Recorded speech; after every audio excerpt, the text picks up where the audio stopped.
Blood clotting.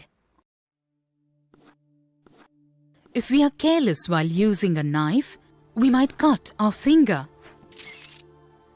A zoomed-in view of the damaged area shows that the knife ruptures a blood vessel. This causes immense loss of blood.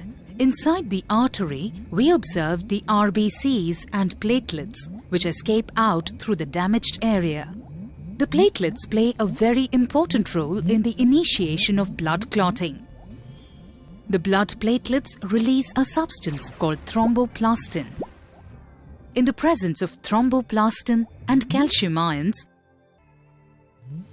the prothrombin present in the blood gets converted into thrombin. This thrombin now catalyzes the conversion of fibrinogen into fibrin. These fibrin travel towards the damaged area. Here, this thread-like fibrin forms a mesh.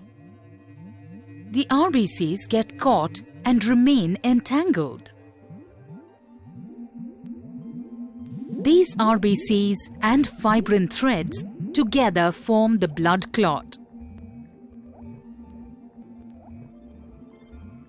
This clot manages to plug the gap in the ruptured artery and thus prevents further blood loss.